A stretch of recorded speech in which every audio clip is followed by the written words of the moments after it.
next question was going to be about the Redwood Gospel Mission, and I just found out this week that that has been pulled from the city calendar.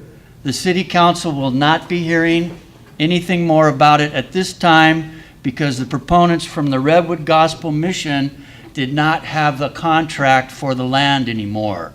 So Shamrock Properties, which owns the land, is now talking with other folks calling themselves the Gateway Coalition.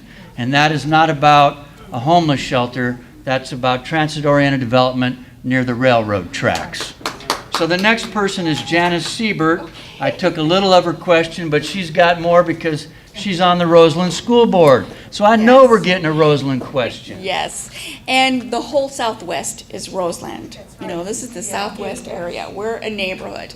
And I am on the school board my 19th year, but I'm here as a private citizen, so I'm just going to hurriedly, since the Redwood Gospel Mission. Okay, so you talked about the plans we have made. We made a plan for this shopping center. We worked years on this plan. It's gone now. The supervisors have decided to put a major housing development on this property with a shopping center as big as this building. That's it. They have the plaza that they keep pointing their finger at. And your question? My question is, what skills and experience and contacts and knowledge do you have that you could jump right in and work with us on keeping our neighborhood the way that we've envisioned?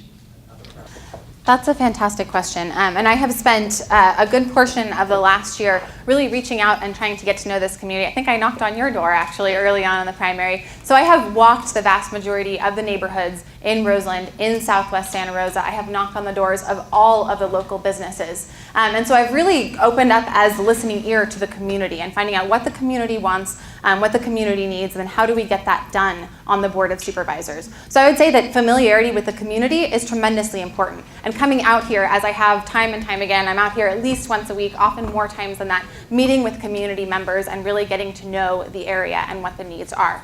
Number two, actually, my background at Stanford University, I went through the Earth Systems program, and as part of my master's program, I actually studied land use policy. I am not the urban design person. That's actually my husband. That's what he did his master's degree in. But I do have some familiarity with architecture, land use planning, and design through coursework that I took. So I would look forward to tackling these projects with that academic knowledge at my fingertips. Thank you, Ms. Hopkins. Ms. Evans? Thank you. I think I've walked precincts in the Southwest area at least 3 times. This may be my 4th time.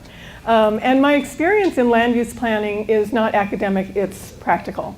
I sat for 3 years on the Planning Commission learning how to apply the zoning code, how to use the general plan, 8 years on the Santa Rosa City Council, and I mentioned all of the work that I've done in Roseland over the years. These are very important issues that the community will have to grapple with in the future because we want to maintain the character, and yet we do want to build housing. We have a huge need for housing. And as I mentioned, we want to make sure that we preserve our locally owned small businesses.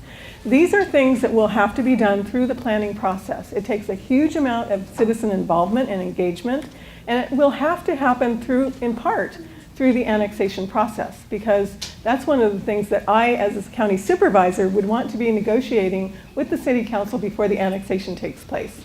There's a lot of work that has to come in the future from all of us. Thank you.